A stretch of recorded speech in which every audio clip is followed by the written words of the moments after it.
اعوذ باللہ من الشیطان الرجیم، بسم اللہ الرحمن الرحیم۔ آج جس سورہ کا ہم ذکر کریں گے وہ ہے سورۃ الحمزہ۔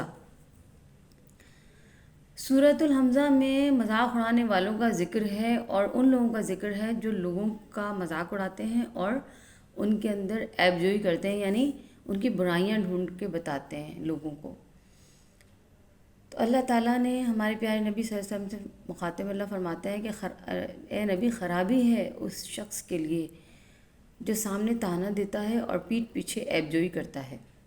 یہ وہ شخص ہے جو مال جمع کرتا رہتا ہے اور اس کو گن گن کر رکھتا ہے۔ وہ یہ خیال کرتا ہے کہ اس کا مال ہمیشہ اس کے ساتھ رہے گا، ہرگز نہیں، اس کا مال اور اس کی اولاد سب یہیں چھوٹ جائے گی، البتہ اس کی بدعمالیاں اس کے ساتھ جائیں گی اور یقیناً وہ حطمہ میں ڈال دیا جائے گا۔ اور اللہ فرما رہے ہیں آگے کہ حطمہ کیا ہے؟ وہ اللہ کی آگ ہے جو اس کے حکم سے سلگا دی گئی ہے اور جو دلوں تک جہاں پہنچے گی۔ یہ کفار کے لیے ہے اور یہ وہ لوگ اس میں ڈال دیے جائیں گے، اور یہ آگ وہ ہے کہ جس سے انسان بچ نہیں سکتا، نہ اس کو وہاں موت آئے گی اور نہ وہاں کسی ٹھنڈک کا گزر ہوگا۔ بے شک وہ آگ ان پر بند کر دی جائے گی، وہ ان کو چاروں طرف سے گھیرے ہوئے ہوگی اور اس کے شعلے لمبے لمبے ستونوں کی صورت میں ہوں گے۔ انسان کو اللہ تعالیٰ نے ہدایت کے لیے حضرت محمد صلی اللہ علیہ وسلم کو بھیجا، انسان کی ہدایت کے لیے، لیکن کبھی بھی لوگ اس پر عمل نہیں کر پاتے، پتہ نہیں کس چیز کو لے کے آگے بڑھ رہے ہیں۔ اب ان کے لیے کیا ان حقائق کے علم کے بعد بھی کہ ایمان لانے اور عمل صالح اختیار کرنے میں کچھ شبہ ہے؟ کیا وہ سمجھتے ہیں کہ آخرت سے قبل ان پر عذاب نہیں آ سکتا؟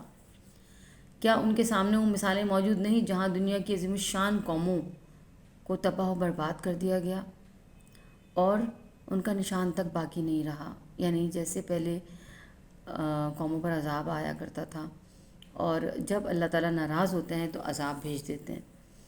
اسی لیے انسانوں کو چاہیے کہ اپنی زندگی کو بہتر بنائیں اور اپنے آپ کو مذہب کی طرف راغب کریں، کیونکہ زندگی کا اصل مقصد یہ نہیں ہے کہ آپ کیا کر رہے ہیں۔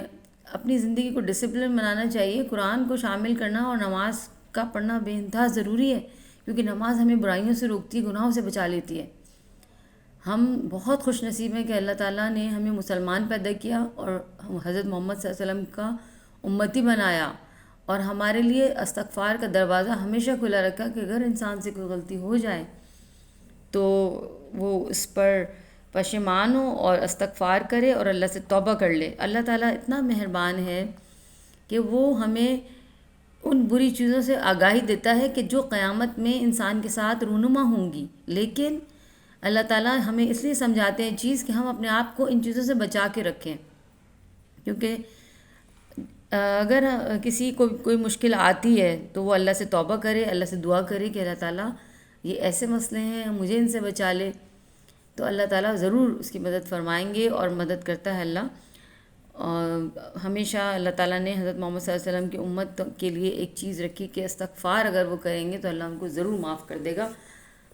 ہمیں اپنی زندگیوں کی اصلاح کرنی چاہیے، اگر کسی کے انسانوں میں بھی یہ چیز ہو، لیکن جس میں بھی یہ ہو اس کو چاہیے کہ اپنے آپ کو ان چیزوں سے نکالے۔ آج کے لیے صرف اتنا ہی۔ السلام علیکم، جزاک اللہ۔